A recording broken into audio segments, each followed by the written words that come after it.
สบายดีมื้อนี้มากินข้าวกับต้มไตไก่มากินกันเลยเนาะแค่หกเลยแจวต้มไตไก่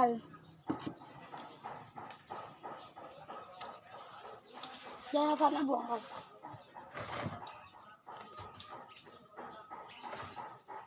แค่หกเลยเนาะ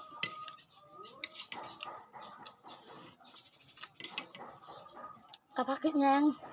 ต้มแต่กับผักขี้แยงเนาะใช่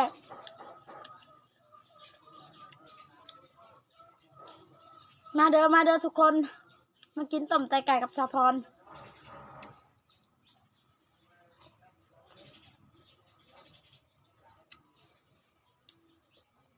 แบบกินยังเขาทำยังไงทั้งแสบ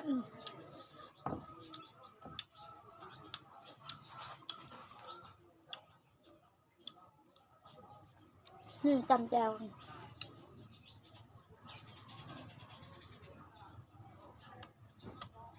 ทำยังไงเลยละ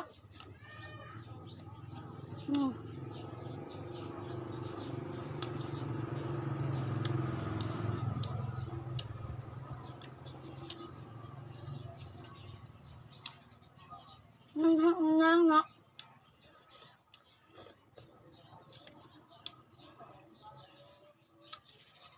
ไปยังใคร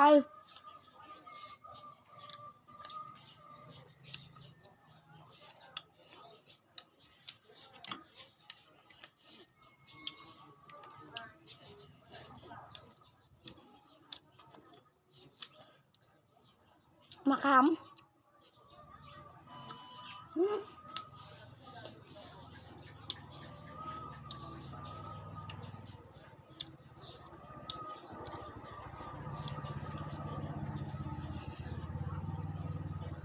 แซ่บทุกคนมาเด้อทำไงทำแซ่บทุกคนจำแจวด้วย